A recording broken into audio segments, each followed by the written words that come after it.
یہ ہے خود قرآن میں منظر کشی. اس سیکشن سے ہم تھوڑا جلدی گزر جائیں گے انشاءاللہ. آسان ہے اور یہ ہمارے لیے ہمارے کلچر میں ایکچولی اس کو سمجھنا بہت آسان ہے. قرآن میں تعبیرات کی جاتی ہیں, ایک الفاظ استعمال کیے جاتے ہیں جن سے ایک پورا منظر ذہن میں آ جاتا ہے. مثال سے بھی آتا ہے, لیکن قرآن کی عام تعبیرات سے بھی ہمیشہ کوئی نہ کوئی منظر ذہن میں کوئی خاکہ کھینچا جا رہا ہوتا ہے, ایک پینٹنگ بن رہی ہوتی ہے آپ کے دماغ میں. اور یہ عربی زبان کی خصوصیات میں سے ہیں. آپ لوگوں میں سے جن کو عربی میں دلچسپی ہے, میرا خیال ہے اس کا اردو میں بھی ترجمہ ہوا ہے کتاب کا, التصویر الفنی فی القرآن الکریم للسید قطب. سید قطب نے کتاب لکھی تھی تصویر فنی کے نام سے, التصویر الفنی, کہ منظر کشی قرآن کے اندر, اور بہت ہی خوبصورت تصویر کشی قرآن کے اندر اپنی چھوٹی چھوٹی تعبیروں میں. تو اس کی تھوڑی سی مثالیں ابھی ہم آبزرو کرتے ہیں. واللیل اذا عسعس والصبح اذا تنفس. رات جو کھسک کھسک کر آگے بڑھتی چلی جائے, اور صبح, اور عسعس اس کو بھی کہتے ہیں گلے کو دبانے کو, عسعس. اور صبح جو آخر میں آ کر سانس لے, جیسے آپ گلا دبا رہے ہو اور گلا چھوڑا تو کیا کیا, ہاں. تو صبح کی روشنی کے آنے کو کیا تعبیر کیا جا رہا ہے, تنفس, سانس لی, آخر میں آ کے سانس لی. جیسے اندھیرا ایک قسم کا چوک تھا, گردن دبانا تھا, اور صبح نے آ کے اس کو ریلیف دی. اور یہی تعبیر استعمال کی جا رہی ہے قرآن میں. قرآن کے آنے سے پہلے انسانیت گہرائی میں چوک ہو رہی تھی, اس کا گلا دب رہا تھا, اور پھر بالکل مرنے تک آ گئی تھی انسانیت, اور اللہ تعالیٰ نے روشنی نازل کر دی, قرآن نازل کر دیا. اور صبح اذا تنفس, صبح آ گئی, اب صبح نے سانس لی. صبح کی سانس سے مراد یہ بھی ہے جو بھی صبح میں تھا اس نے بھی سانس لی, ریلیف آ گئی اس کے ساتھ. بل نقذف بالحق على الباطل فيضمغه فإذا هو زاهق وَلَكُمُ الْوَيْلُ مِمَّا تَصِفُونَ. قرآن میں کبھی کبھی بہت ہی اگریسو تصویر کھینچی جاتی ہے. اصل میں دو متضاد چیزیں ہیں, ایک ہے رسول صلی اللہ علیہ وسلم کا اخلاق, اور دوسرا ہے ان کا پیغام. یہ دو متضاد چیزیں ہیں کئی پہلوؤں سے. رسول صلی اللہ علیہ وسلم اِنَّكَ لَعَلَىٰ خُلُقٍ عَظِيمٍ, آپ سب سے بہترین اخلاق پر قائم ہیں. بلکہ اعلیٰ سے مراد کچھ علماء نے یہ بھی لی ہے کہ آپ اگر اخلاق ایک پہاڑ ہوتا تو آپ اس پہاڑ کے اوپر ہیں. اخلاق کا سب سے اعلیٰ مثال اعلیٰ خلق عظیم. خیر, رسول صلی اللہ علیہ وسلم کے اخلاق سے کیا ہے, نرمی سے بات کرتے ہیں, صبر سے بات کرتے ہیں, کسی سے مخاطب ہوتے ہیں تو ان کی طرف مڑ کر ان کو آنکھوں میں آنکھیں ڈال کر ان سے بات کرتے ہیں. جاہل کا جواب نرمی سے دیتے ہیں, خاموشی سے دیتے ہیں. ہر سچویشن میں اعلیٰ ترین مثال کیریکٹر کی وہ کیا ہے, ہمارے نبی صلی اللہ علیہ وسلم. ٹھیک ہے, وہ بات سب کو پتہ ہے, لیکن ان کی زبان سے جو الفاظ نکل رہے ہیں وہ ان کے اپنے نہیں ہیں.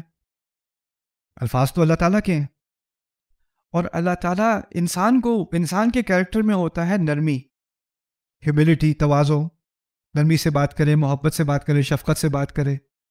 لیکن اللہ کا کلام جو ہے نا, وہ تو اللہ کا کلام ہے. اللہ کا کلام وہ تو رب ہے. رب اپنے بندے سے ہیوملٹی کس کو دکھانی ہے, رب کو یا بندے کو؟ بندے کو. اللہ ان سے اپنے بندے سے ایسے بات کرے گا جیسے رب بندے سے بات کرتا ہے, کبھی محبت سے, کبھی غصے سے, کبھی اتھارٹی سے, کبھی دھمکی سے. اس کی مرضی وہ جیسے بات کرے. لیکن الفاظ کس کے منہ سے نکل رہے ہیں؟ نبی کے منہ سے صلی اللہ علیہ وسلم. ابھی میں نے بتایا نبی کی نرمی, ان کا حسن خلق, ان کے اخلاق, ایک طرف ان کی نرمی, اور دوسری طرف اللہ تعالیٰ کا دیا جانے والا کلام جس میں ٹفنس بھی ہے, اس میں شدید بات بھی ہوتی ہے, اس میں ڈرانے والی بات بھی ہوتی ہے. یہ دونوں کبھی کبھی متضاد ہو جاتی ہے نا, اور یہ تضاد سمجھنے کی بہت ضرورت ہے. دو الگ الگ چیزیں ہیں. ایک ہے ہم نے بات کیسے کرنی ہے, دوسری ہے ہم نے بات کیا کرنی ہے. حق بات کیسے کی جائے وہ نبی کا اخلاق ہے, حق بات کیا کی جائے وہ قرآن ہے.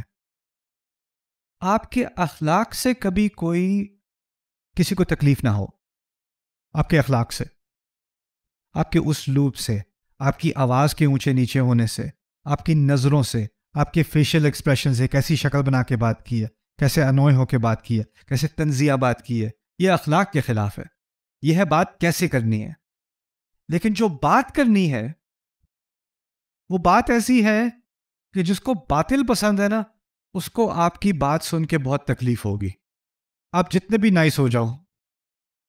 رسول صلی اللہ علیہ وسلم سے زیادہ نائس کوئی ہو نہیں سکتا۔ قریش کو نفرت ہوئی ان کی بات سے، غصہ آیا ان کی بات سے، بری لگی ان کی بات، اف، ایسی نفرت۔ یہاں تک کہ مکے میں تو بس دو ہی چوائسز تھیں، جس نے قرآن سن لیا اس کے پاس دو ہی چوائسز تھیں، یا تو وہ مان لے یا وہ بالکل دشمنی پر اتر آئے۔ نیوٹرل تو تقریباً تھے ہی نہیں، یا تو اس طرف یا اس طرف، اور جو بیچ میں رہ گئے تھے وہ صرف وہ تھے جنہوں نے سنا ہی نہیں۔